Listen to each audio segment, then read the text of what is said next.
palavra de Deus, na carta aos Efésios, capítulo 4, versículo 30, nos diz o seguinte: E não entristeçais o Espírito Santo de Deus, no qual estáis selados para o dia da redenção. Por que o Espírito Santo, através de Paulo, já vem nos alertar sobre este risco de entristecermos a Ele, de ferirmos a Ele e assim sairmos da verdadeira fé que salva? Porque este é o passo inicial da apostasia, do abandono literal da fé. E somente aquele que realmente é cristão, somente aquele que realmente vive a santa palavra de Deus, pode apostatar da fé. Veja bem, o Espírito Santo, vocês que estão aqui, todos vocês que vão me ouvir, compreendam que o Espírito Santo habita em todo verdadeiro cristão. Como nós lemos na primeira carta de Paulo aos Coríntios, capítulo 6, versículo 19. E o Espírito Santo é uma pessoa. E como pessoa, ele pode sentir mágoa, pode sentir tristeza, assim como o próprio Jesus sentiu quando chorou por causa de Jerusalém. E em outras inúmeras citações que nós vemos no Evangelho. E quando que o cristão pode causar tristeza, pode causar pesar ao Espírito Santo? Quando ele não dá importância à sua presença, quando ele não dá importância à sua voz, quando ele não dá importância à sua direção.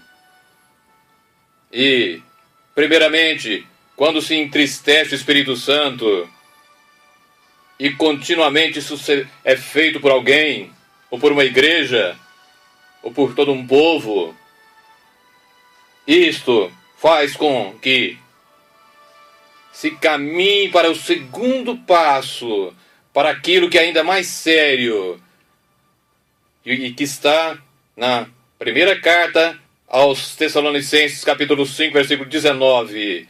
Leva ao cristão, leva aquele que assim age a extingui-lo.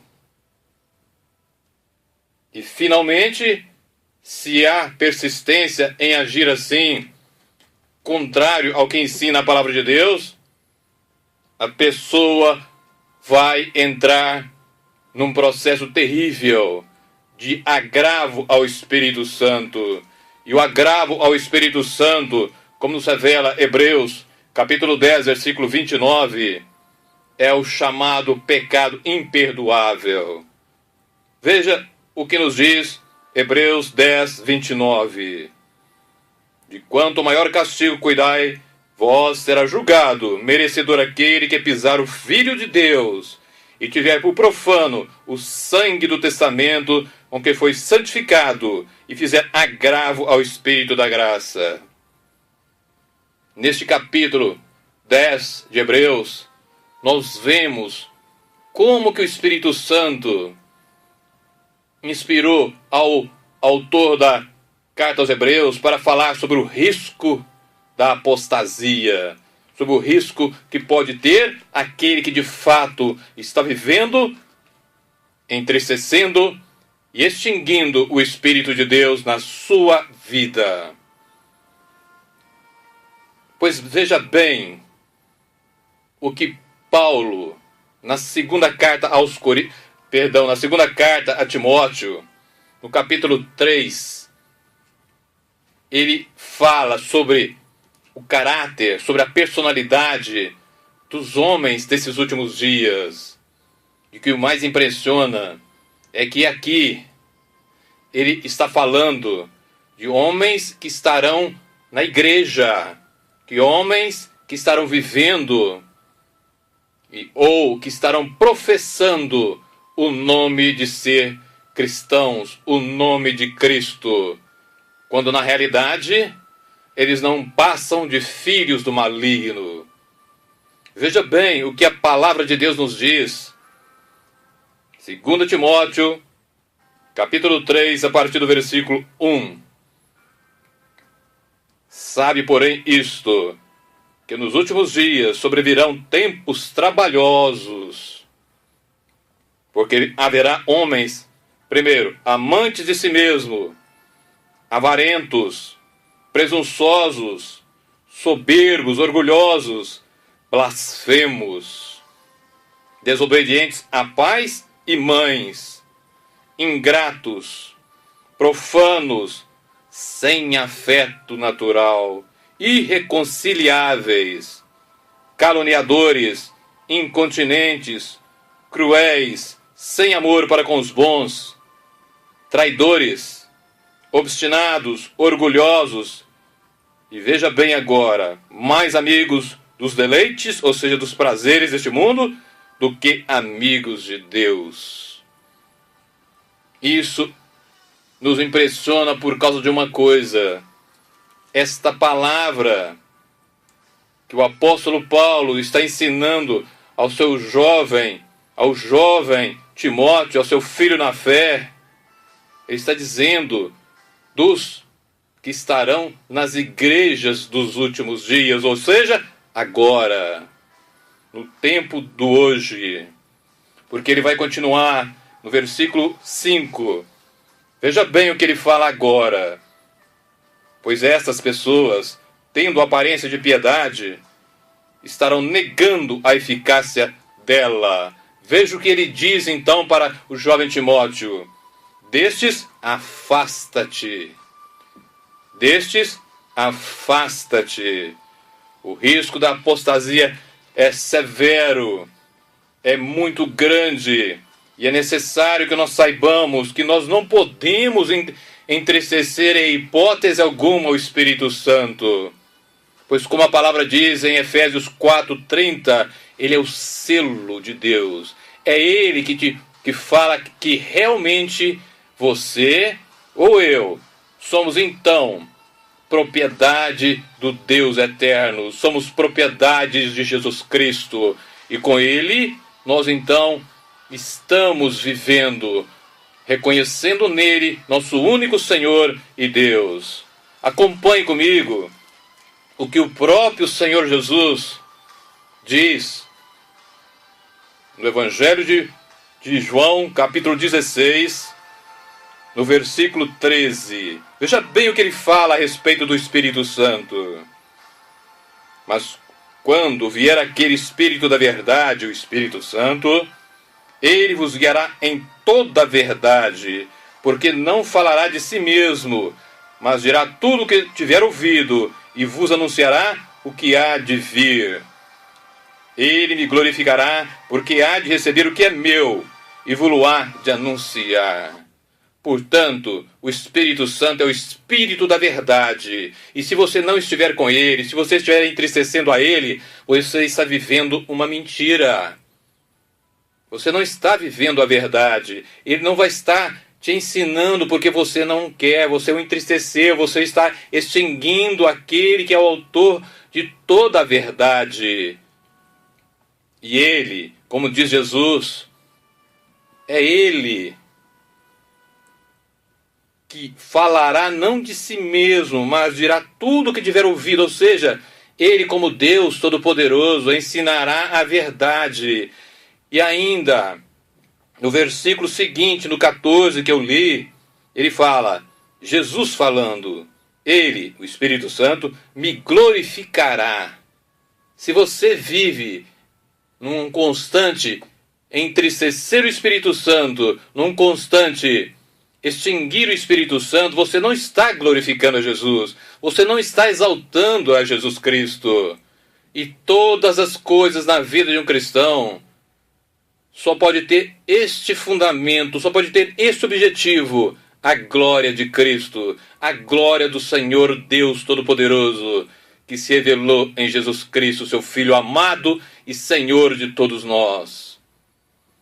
E ainda voltando para Timóteo, na primeira e na segunda carta de Timóteo, nós vemos, todos dois, no capítulo 4, nós vemos na 1 Timóteo capítulo 4, versículo 1. Veja bem, quem é que adverte? Quem é que alerta? Quem é que então mostra o que está ou não acontecendo? Aquilo que vai estar acontecendo nesse tempo da agora? O Espírito Santo. E se você não tem o Espírito Santo com você, como nos alerta a carta aos Romanos, capítulo 8, versículo 9, quando diz que se nós não temos o Espírito Santo, nós não somos de Deus, nós não somos do Senhor.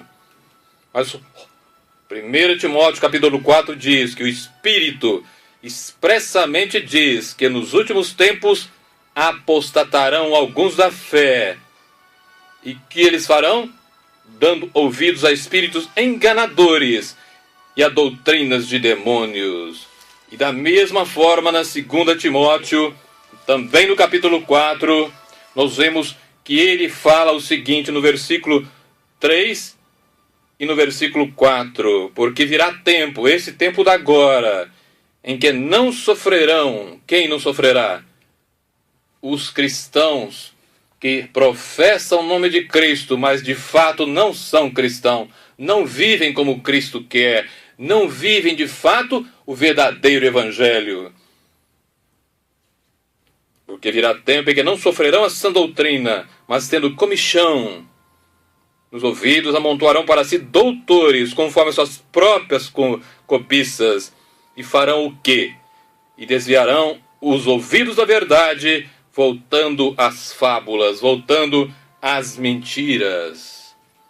Você é selado, se você é um verdadeiro cristão, saiba disso, você é selado para o dia da redenção. Com quem? Pelo Espírito Santo de Deus. E é Ele que nos revela toda a verdade, para que possamos viver conforme ela. Não conforme a vontade do homem, não conforme a vontade do mundo, não conforme a sociedade, não conforme os nossos desejos carnais, não conforme o que o mundo quer, mas tão somente conforme o que Jesus Cristo quer. Jesus, que viveu todo o tempo em que estava no meio de nós como homem, fez só uma coisa: a vontade do Pai. A vontade do Pai. Veja o que ele nos diz no Evangelho de João, no capítulo 4, e no versículo 34. Jesus disse-lhes: a minha comida é fazer a vontade daquele que me enviou e realizar a sua obra. Ele veio se alimentar e fazer tão somente a vontade do Pai e realizar a obra que o Senhor deu para ele. Então agora a pergunta é: você faz isto? Você se alimenta daquilo que o Senhor te dá através do Espírito Santo? Você busca realizar a vontade do Pai ou não? Porque eu repito novamente, o risco da apostasia é muito grande. Por isso é necessário que se alimente constantemente, dia após dia, da palavra de Deus, da verdade de Deus. Como diz Jesus no Evangelho de João, capítulo 17, versículo 17, santifica-os na verdade, a tua palavra é a verdade. E vivermos numa constante comunhão com Ele.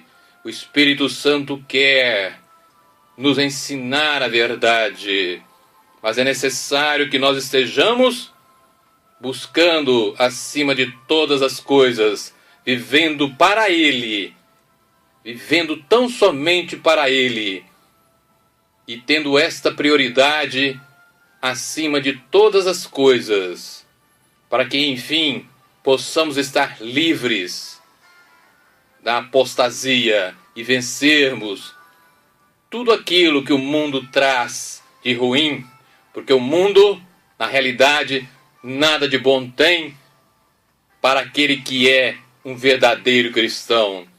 Pois, como diz a primeira carta de João 5,19, o mundo está no maligno, ou o mundo jaz no maligno. Viva na certeza que você só é alguma coisa se a graça de Deus, através do Espírito Santo, estiver te dirigindo dia após dia, hora após hora, todos os momentos da sua vida.